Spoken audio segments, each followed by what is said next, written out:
이 시간에는 사도행전 22장 17절부터 23장 3절 말씀까지 읽었습니다. 오늘은 사도행전 144번째 시간으로 부제목은 살리려는 자와 죽이려는 자입니다. 살리려는 자와 죽이려는 자. 자, 누가 살리려는 자고 누가 죽이려는 자인가? 우리 말씀을 통해서 잘 보겠습니다. 자, 오늘 본문을 보면 이 자기를 죽이려고 하는 유대인들을 향하여 바울이 변증을 하죠. 이 변증은 간증이라고도 할 수 있어요. 자기가 어떻게 예수님을 만나게 됐는지 변증을 하는데 그 변증이 계속 이어집니다. 자, 본문 17절부터 21절까지 우리 다시 한번 같이 읽겠습니다. 시작. 후에 내가 예루살렘으로 돌아와서 성전에서 기도할 때에 황홀한 중에 봄에 주께서 내게 말씀하시되 속히 예루살렘에서 나가라.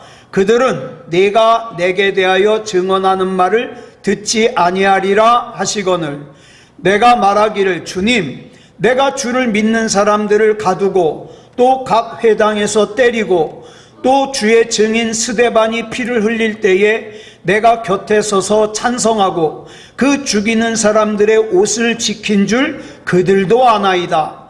나더러 또 이르시되 떠나가라. 내가 너를 멀리 이방인에게로 보내리라 하셨느니라.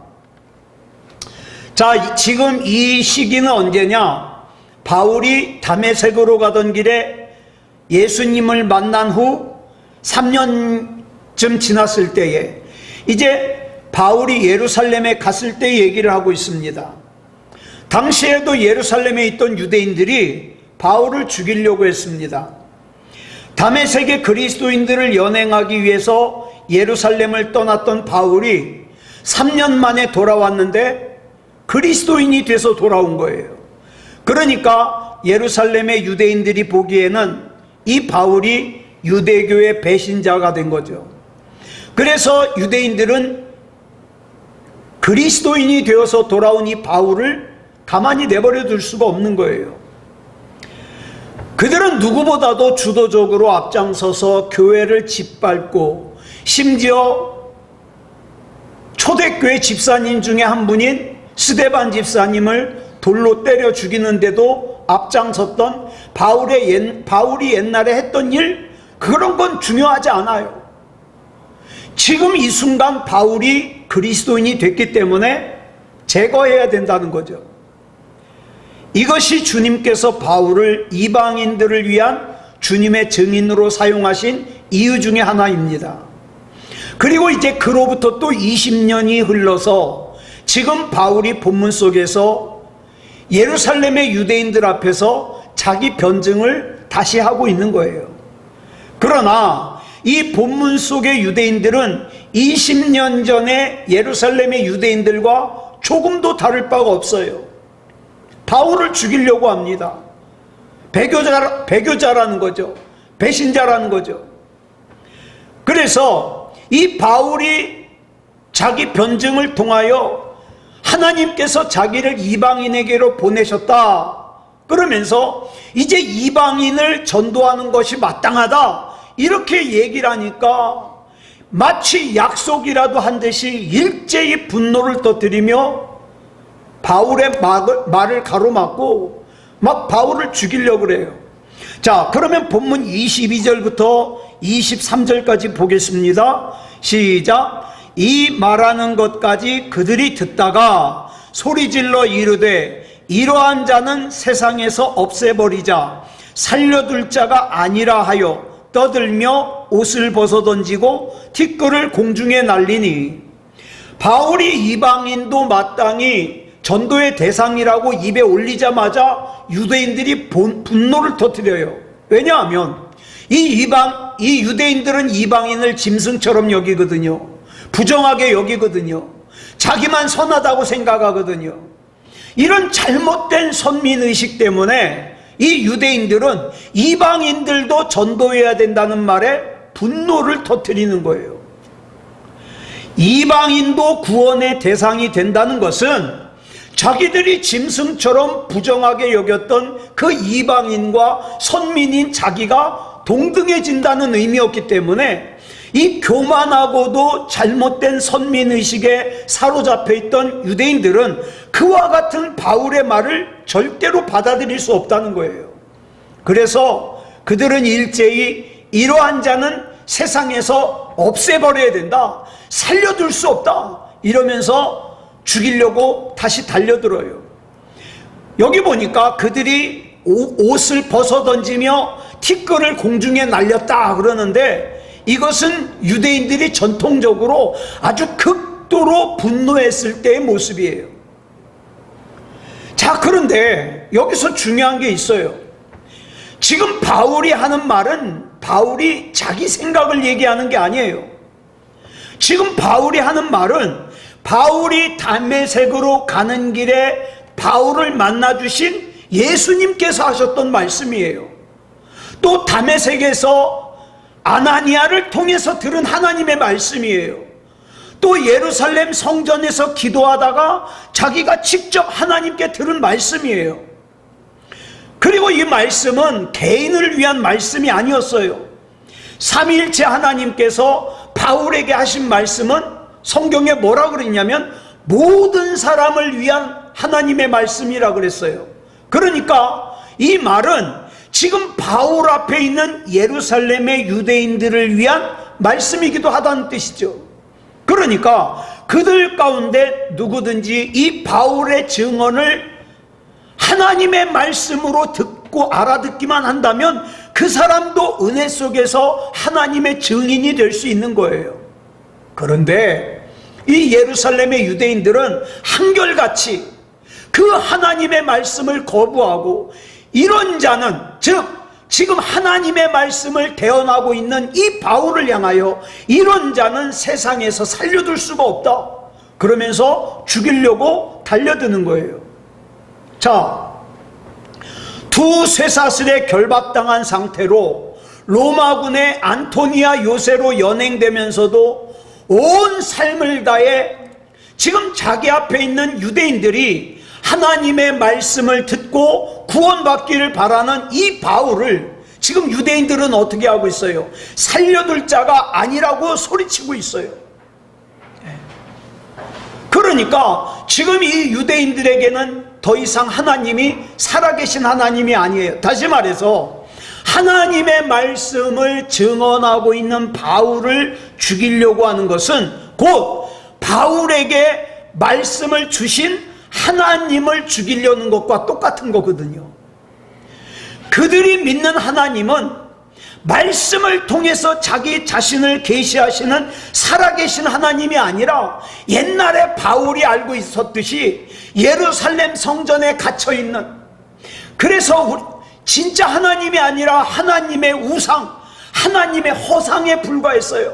그래서 그들은 자기네들이 갖추는 격식을 중요하게 여겼어요.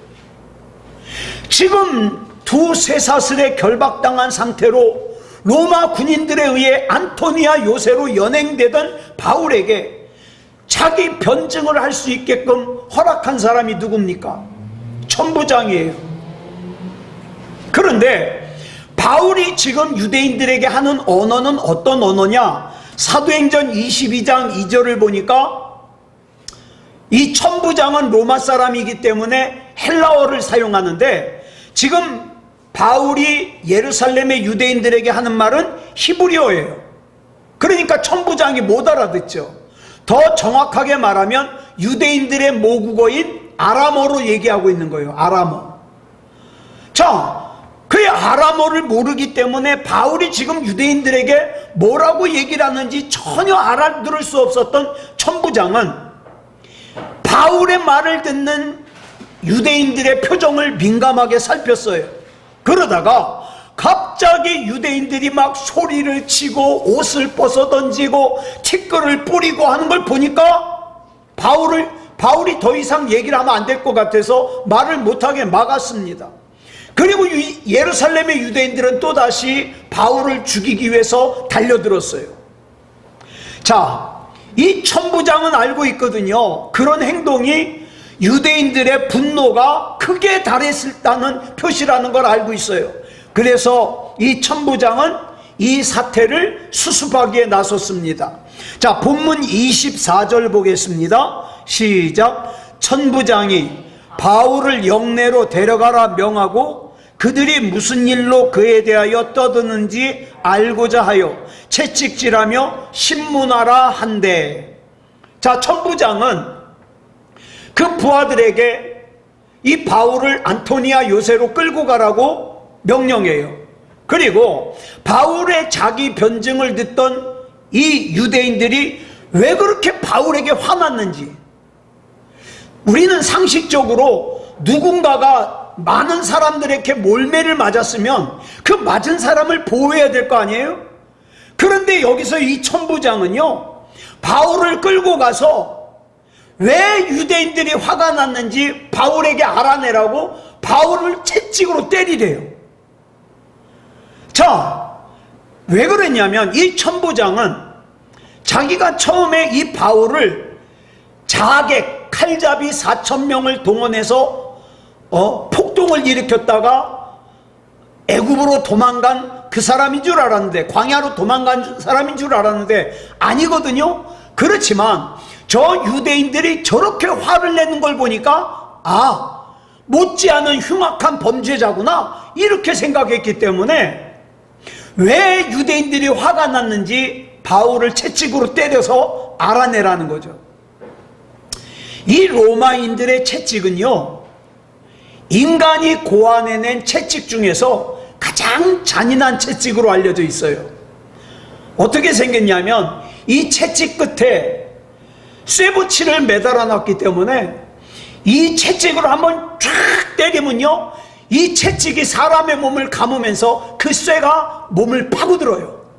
그런 다음에 채찍을 잡아당기면 이 사람의 살점이 막 떨어져 나가고 막 너덜너덜해지는 거죠. 아주 무자비한 채찍이에요.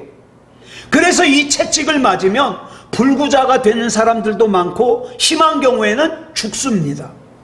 그런데 지금 바울은 이 당시의 수명으로 말년이에요. 노년이에요. 만약에 바울이 그 채찍에 맞았다가는 로마 제국에 전도하러 가기는커녕 거기서 채찍에 맞아 죽어요. 그래서 하나님께서는 바울을 그 잔인한 로마 군인의 채찍질에 그냥 내버려 두지 않으셨어요. 자, 본문 25절 보겠습니다. 시작. 가죽줄로 바울을 매니 바울이 곁에 서 있는 백부장더러 이르되 너희가 로마 시민 된 자를 죄도 정하지 아니하고 채찍질할 수 있느냐 하니.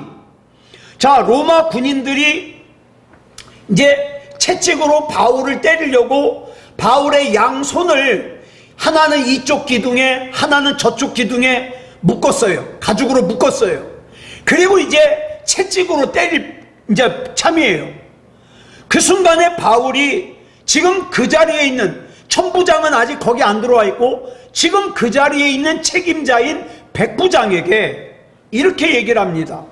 너희가 로마 시민인 자를 죄도 정하지 아니하고 채찍으로 때리냐? 이렇게 물어봐요. 왜 그러냐면 이 당시 로마법은요, 죄가 명확하게 드러나지 않은 사람은 로마 시민은, 그러니까 죄가 명확하게 드러나지 않은 로마 시민은 채찍질하면 안 돼요. 매질을 하면 안 돼요. 고문을 하면 안 돼요. 만약에 이 법을 어겼다가는 채찍질한 사람이, 매를 때린 사람이 처벌을 받아요. 자, 이 바울이 로마 시민이라는 사실에 백부장이 깜짝 놀랐어요.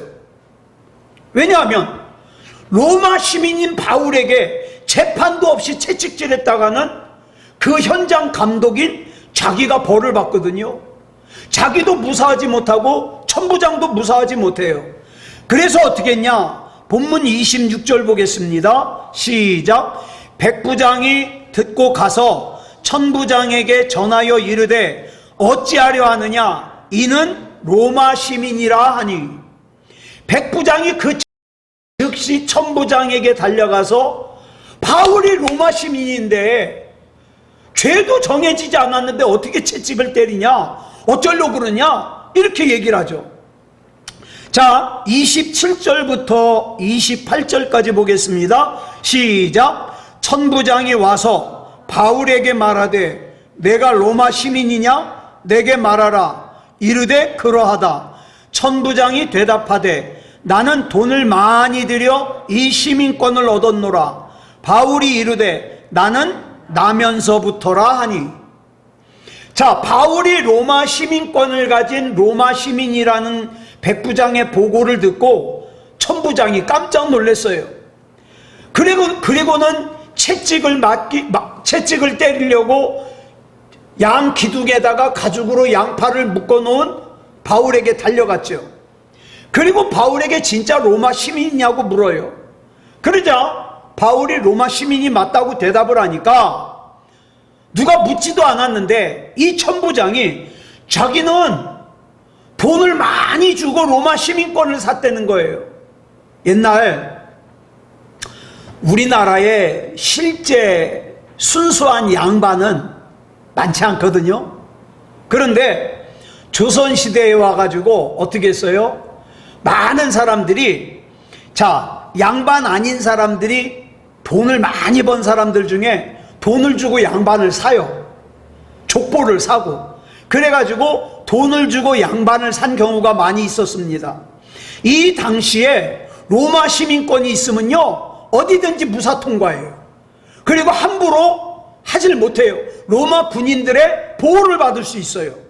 자, 그런데 이 천부장이 그 귀한 로마 시민권을 돈을 많이 주고 샀어요.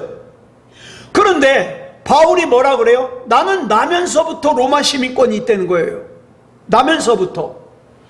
자, 이 당시 지중해 세계를 정복한 로마 제국 안에서 로마 시민이 아닌 사람이 로마 시민이 될 수 있는 방법은 둘 중에 하나예요. 첫 번째는 로마 제국에서 공을 세우는 거예요. 큰 공을. 그게 아니면 부패한 공무원에게 가서 많은 돈을 주고 사야 돼요. 그래서 이제 로마 시민권을 얻게 되면 그건 자손 대대로 물려줄 수 있어요. 그런데 바울이 나면서부터 로마 시민이라는 것은 바울의 아버지나 할아버지가 로마 제국에서 공을 세웠거나 아니면 뭐 많은 돈을 주고 샀겠죠. 어쨌든 그걸 물려받은 거예요. 그래서 당시 로마 제국의 통념상 로마 시민권이라고 같은 시민권이 아니라 돈 주고 자기가 산 것보다 태어나면서부터 갖고 태어나는 시민권이 더 가치가 있어요. 더 귀하게 여겨졌어요. 그러니까 이 돈을 주고 시민권을 산 천부장보다 나면서부터 로마 시민권을 가지고 있는 바울의 시민권이 훨씬 더 가치가 있는 거죠. 자, 본문 29절 보겠습니다. 시작. 신문하려던 사람들이 곧 그에게서 물러가고 천부장도 그가 로마 시민인 줄 알고 또 그 결박한 것 때문에 두려워하니라. 자, 천부장의 명령에 따라 바울을 채찍질하려고 군사들이 바울을 묶었잖아요. 근데 이 로마 시민인 바울이 죄가 정해지질 않았어요. 그러니까 지금 이 결박한 것이 천부장의 죄가 되는 거예요. 그러니까 만약에 바울이 이 천부장을 고발하면 천부장은 처벌을 받아야 돼요. 왜? 정식 재판도 없이 로마 시민인 바울을 붙잡아 맸거든요. 자, 그래가지고 이제 이 천부장이 깜짝 놀래가지고 바울을 부른 다음에 도대체 예루살렘의 유대인들이 왜 바울을 죽이려고 그러는지 이때부터 이제 합법적으로 조사를 합니다. 시시비비를 가려요. 그래서 이제 사내들인 공회를 소집합니다. 사내들인 공회는요, 지금 우리로 말하면 국회의원들의 모임이에요. 국회의원들의 모임. 그 사내들인 공회를 소집해가지고, 자, 이제 공식적으로 바울을 갖다가 재판을 하는 거예요. 자, 그런데 바울이 예수님의 부르심을 받은 이후 자기가 로마 시민이라는 걸 밝힌 것이 이게 처음이 아니잖아요. 예? 이 두 번째예요. 원래는 바울이 예수님을 만나기 전에는 자기가 나면서부터 로마 시민이라는 걸 굉장히 자랑스러워했어요. 그런데 예수님을 만난 이후에는 이 세상의 자랑거리를 배설물같이 여겼거든요. 이 배설물 중에 로마의 시민권도 있는 거예요. 그런데 2차 전도, 두 번째 전도 여행을 하던 바울이 유럽에 있는 빌립보를 방문했을 때 가는 곳마다 귀신 들린 여자가 찾아다니면서 뒤에서 막 얘기를 하는 거예요. 자, 근데 이 귀신 들린 여자가 어떤 여자냐? 몇몇 아주 나쁜 사람들에게 이용을 당해가지고 이 귀신 들린 여자가 점을 쳐가지고 돈을 벌면 이 사람들이 다 뺏어가요. 그래가지고 이 여인이 불쌍해가지고 바울이 예수님의 이름으로 이 여인에게서 귀신을 쫓아내요. 그와 동시에 이 여인을 통해서 돈을 벌던 이 유대인들이 어떻게 해요? 막 거짓 모함을 하기 시작하는 거예요. 저 바울이라는 사람은 우리가 받아들일 수 없는 아주 나쁜 풍속을 갖다가 전한다, 이렇게 막 모함하고 고발했어요. 그래가지고 그들에게 선동당한 빌립보에서 살고 있던 시민들도 합세를 해가지고 막 소리를 지르면서 당시 그 빌립보의 가장 높은 사람인 집정관들에게 바울을 고발했습니다. 이에 집정관들은 재판도 하지 않고 바울과 신라를 갖다가 매를, 태형을 때린 다음에 지하 감옥에 가두라 그랬어요. 그러니까 바울과 또 같이 있던 신라는 억울하게 매를 맞고 감옥에 갇힌 거예요. 재판도 없이. 자, 근데 그날 밤에 신비로운 가운데 감옥의 문이 열리고 그 다음에 도망가지 않았던 바울 때문에 그 빌립보의 간수와 그의 가족들이 예수님을 구주로 영접하고 구원받았어요. 그러니까 바울과 신라는 그것만 그냥 좋았던 거예요. 그런데 이튿날 가만히 생각해 보니까, 자, 바울과 신라를 매를 때리고 지하 감옥에 가두라고 했던 이 빌립보의 집정관들이 사람을 보내가지고 야, 어제 가둔 그 두 사람 풀어줘라 그러는 거예요. 그런데 그 순간에 이 바울과 신라는 우리에게는 로마 시민권이 있지, 이걸 생각해낸 거예요. 그래가지고 그만 나가도 된다는 걸 통보하는 간수에게 사도행전 16장 37절에서 이렇게 얘기를 합니다. 시작. 바울이 이르되 로마 사람인 우리를 죄도 정하지 아니하고 공중 앞에서 때리고 옥에 가두었다가 이제는 가만히 내보내고자 하느냐? 아니라 그들이 친히 와서 우리를 데리고 나가야 하리라 한대. 자, 이 바울의 말을 전해 들은 빌립보의 집정관들은 깜짝 놀랐어요. 왜? 로마 시민을 갖다가 재판도 안 하고 태형을 때리고 지하 감옥에 가뒀으니까 이 로마 시민이 고발하면 자기네들 목이 달아나거든요. 그래가지고 막 불이 나게 지하 감옥으로 가가지고 잘못했다고 제발 이거 문제 삼지 말고 조용히 다음 행선지로 떠나달라고 막 싹싹 빌어가지고 떠났어요. 자, 재판도 없이 로마 시민인 바울과 신라에게 태형을 가하고 감옥에 가둔 집정관들의 잘못을 바울과 신라가 문제 삼으면 이 큰일 나거든요. 자, 이때 바울과 신라는 알았어요. 바울이 뭘 알았냐? 야, 내가 예수님을 구주로 영접하고 로마 시민권을 갖다가 배설물로 여겼는데 그게 아니라 이 로마 시민권이라는 것이 죄 짓는 데 쓰지 않고 복음을 전하는 데 사용하면 이게 필요하게 잘 쓸 수 있구나, 이걸 갖다가 깨달은 거예요. 그래서 내가 이 로마 시민권을 세상의 욕심을 채우기 위해서 쓰는 것이 아니라 이제는 소중한 생명을 구원하는 일에 사용해야 되겠다, 이걸 생각해낸 거죠. 자, 그래서 2000년 전, 자 보세요. 이 2000년 전에 지중해 세계에서 로마 제국의 시민으로 산다는 건 대단해요. 대단해요. 요즘에는 그게 좀 약해졌지만 저 어렸을 때는요, 미국 시민권을 가지면 대단했어요. 미국 시민권을 가지면 못 가는 데가 없어요. 못 가는 데가 없어. 심지어는 저 북한에도 가요. 미국 시민권이 있으면. 그래가지고 지금도 그런 영향이 있지만 많이 줄었어요. 자기 자식은 미국 시민을 만들려고 어떻게 해요? 미국까지 가가지고 애를 낳아요. 그러면 거기서 애를 낳으면 그 애는 미국 시민이거든요. 자, 이것에 못지않게 로마 시민권은 참 귀했어요. 귀했어. 예. 그래서 로마 제국 안에서 로마 시민과 로마 시민이 아닌 사람 사이에는 차이가 하늘과 땅 차이예요. 만약 바울이 그 로마 제국 안에서 로마 제국의 시민으로 살아가는 것을 목적으로 삼았다면, 바울은 많이 배운 사람이에요. 또 경력도 좋아요. 능력도 좋아요. 자질도 있어요. 게다가 로마 시민권까지 있으니까 이것들이 다 합쳐져서 어떻게 해요? 출세와 부는 따라오는 거예요. 하지만 만약에 바울이 그렇게 살았더라면 2000년 후를 살고 있는 저와 여러분과 바울은 아무런 상관이 없는 사람이죠. 바울이 누군지도 모르죠.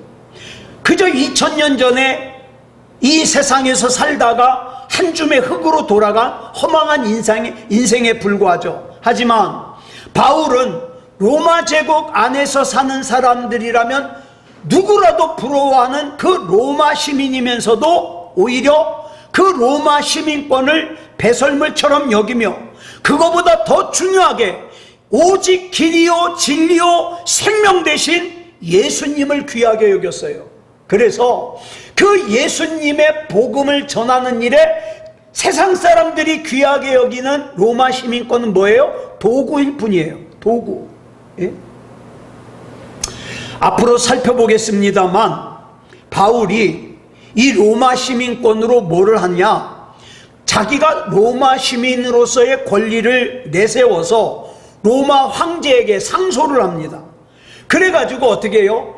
로마 제국의 로마 군인들의 보호를 받으면서 로마 제국의 심장인 로마로 입성할 수 있었죠.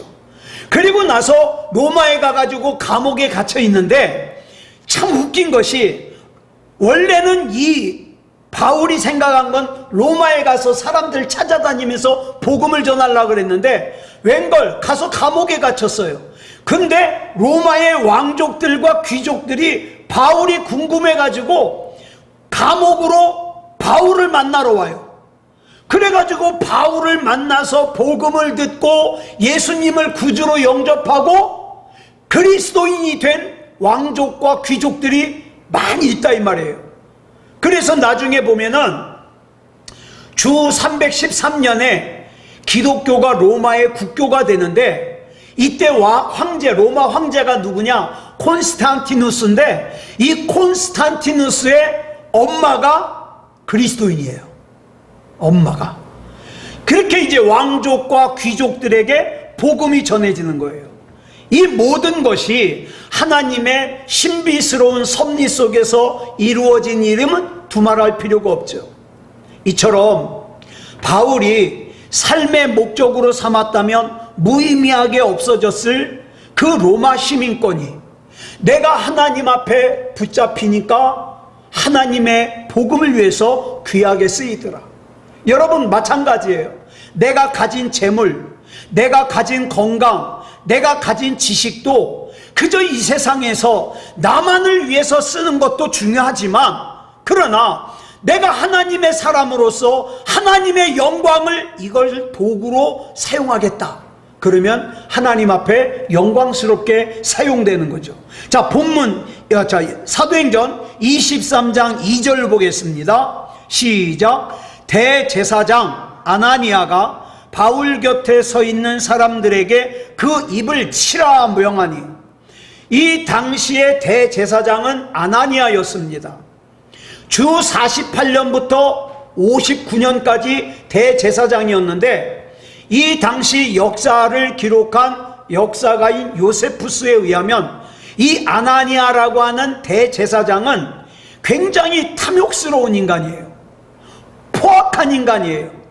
그래가지고 11조를 횡령해요. 사람들을 두들겨 패기를 잘해요. 자기 마음에 안 들면 암살까지 했던 대제사장으로 기록되고 있어요.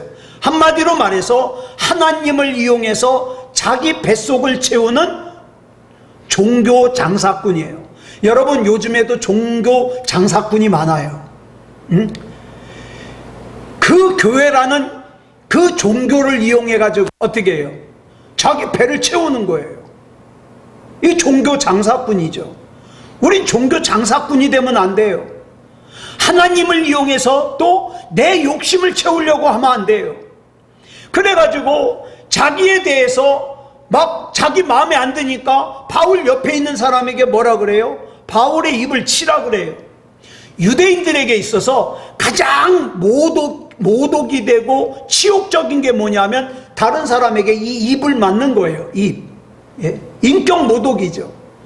그러니까 대제사장인 아나니아가 바울의 입을 치라는 것은 저 바울의 인격을 묵사발 만들으라는 거예요. 저런 인간의 말은 더 이상 들을 가치가 없다는 거죠. 그랬더니 본문 3절에서 바울이 이렇게 얘기를 해요. 시작. 바울이 이르되 회칠한 담이여 하나님이 너를 치시리로다. 내가 나를 율법대로 심판한다고 앉아서 율법을 어기고 나를 치라 하느냐 하니. 여기 보니까 바울이 아나니아를 향하여 회칠한 담이라 그래요. 마태복음 23장 27절을 보면 예수님께서 위선적인 서기관들과 바리새인들을 향하여 뭐라 그래요? 회칠한 무덤이라 그래요.